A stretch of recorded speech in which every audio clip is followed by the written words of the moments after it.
ಚಿತ್ರದುರ್ಗ ಜಿಲ್ಲೆಯಲ್ಲಿ ಮಳೆಗೆ ಹಲವೆಡೆ ಅವಾಂತರಗಳಾಗಿದೆ. ರಾಷ್ಟ್ರೀಯ ಹೆದ್ದಾರಿ 150 ನಲ್ಲಿ ಅಂಡರ್ ಪಾಸ್ ಜಲಾವೃತವಾಗಿದೆ. ರಾಂಪುರದ ಗ್ರಾಮದ ಬಳಿ ಇರುವಂತಹ ಅಂಡರ್ ಪಾಸ್ ಇದು.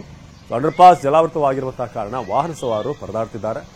ಮಳೆಗೆ ಕರಡಿಹಳ್ಳಿ ಬಳಿ ತುಂಬಿ ಹರಿಯುತ್ತಿರುವಂತಹ ಗಂಗಮ್ಮನ ಹಳ್ಳ.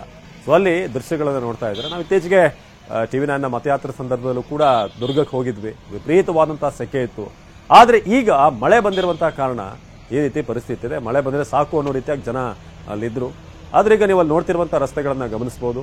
ಸುತ್ತಮುತ್ತ ಇರುವಂತಹ ಹೊಲ ಗದ್ದೆ ಎಲ್ಲ ಕಡೆ ಕೂಡ ನೀರು ಈಗ ನುಗ್ಗಿರುವಂತಹ ಕಾರಣ ಬೆಳೆ ನಾಶ ಆಗಿದೆ. ಈಗ ಗಂಗಮ್ಮನ ಹಳ್ಳ ಸುತ್ತಮುತ್ತ ಜಮೀನುಗಳಿಗೆ ನುಗ್ಗಿದಂತಹ ನೀರು ಮಳೆಗೆ ಅವಾಂತರ ಸೃಷ್ಟಿಯಾಗಿದೆ. ಈಗ ಸುತ್ತಮುತ್ತ ಇರುವಂತಹ ಅನೇಕ ಹಳ್ಳಿಗಳಲ್ಲೂ ಕೂಡ ಇಂಥದ್ದೇ ಪರಿಸ್ಥಿತಿ. ಅದರಲ್ಲೂ ಅಂಡರ್ ಪಾಸ್ಗಳಲ್ಲಿ ಟ್ರ್ಯಾಕ್ಟರ್ ಹೊರತುಪಡಿಸಿದ್ರೆ ಉಳಿದಂತಹ ವಾಹನಗಳು ಹೋಗೋಕೆ ಸ್ವಲ್ಪ ಕಷ್ಟ ಅನ್ನುವ ರೀತಿಯಾಗಿದೆ.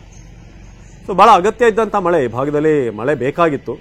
ಆದರೆ ಮಳೆ ಬಂದ ನಂತರ ಅದರ ಎಫೆಕ್ಟ್ ಇದೆಯಲ್ಲ ಅದು ಒಂದಷ್ಟು ಸಮಸ್ಯೆ ಆಗಿದೆ. ಇನ್ನು ಕೊಪ್ಪಳದಲ್ಲೂ ಕೂಡ ಇದೇ ಪರಿಸ್ಥಿತಿ ಅಬ್ಬರಿಸಿದಂಥ ಮಳೆ. ಎಲ್ಲೂ ಕೂಡ ಬಡಾವಣೆಗಳಿಗೆ ನೀರು ನುಗ್ಗಿದೆ. ಮಳೆ ನೀರು ನುಗ್ಗಿದ್ರಿಂದ ಸ್ಥಳೀಯರ ಪರದಾಟ, ಮನೆಯಿಂದ ಹೊರಬಾರದೆ ಮನೆಗಳಿಗೆ ಹೋಗದೆ ಈಗ ಸಂಕಷ್ಟ ಎದುರಾಗ್ತಾ ಇದೆ.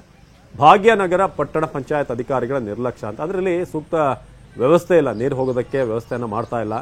ಇದು ಈ ಒಂದು ಊರಿನದ್ದು ಅಂತಲ್ಲ, ಹಲವಾರು ಹಳ್ಳಿಗಳಲ್ಲಿ ಬಡಾವಣೆಗಳಲ್ಲಿ ಇದೇ ಪರಿಸ್ಥಿತಿ ಇದೆ.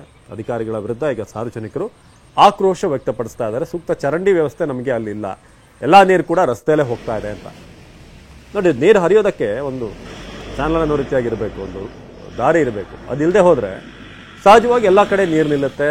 ಜೊತೆಗೆ ಹೆಚ್ಚು ನೀರು ನಿಂತಾಗ ಕಾಯಿಲೆಗಳು, ಸೊಳ್ಳೆ ಇಂಥ ವಿಪರೀತವಂತ ಒಂದಷ್ಟು ಸಮಸ್ಯೆಗಳು ಉಂಟಾಗುತ್ತೆ. ಇನ್ನು ಮಳೆಯಿಂದಾಗಿ ದೋಣಿ ನದಿ ಏನಿದೆ ಅದರ ಸೇತುವೆ ಮುಳುಗಡೆ ಆಗಿದೆ. ಸಾತಿಹಾಳ ಯಾಳುವಾರ ಸಂಪರ್ಕ ಕಲ್ಪಿಸುವಂತ ಒಂದು ಸೇತುವೆ ಏನಿದೆ ಅದು ಮುಳುಗಡೆ ಆಗಿದೆ. ವಿಜಯಪುರ ಜಿಲ್ಲೆಯಲ್ಲಿ ಆಗಿರುವಂತಹ ದೇವರಹಿಪ್ಪರಗಿ ತಾಲೂಕಿನಲ್ಲಿ. ಸಾತಿಹಾಳ ಗ್ರಾಮ ಜಲಾವೃತವಾಗಿರುವಂತಹ ಕಾರಣ ಇಲ್ಲಿ ಕೆಲವು ಮರಗಳು ಕೂಡ ಬಿದ್ದಿರೋದನ್ನ ಗಮನಿಸಬಹುದು. ಕೆಲವು ಗಾಳಿ ಮಳೆಗೆ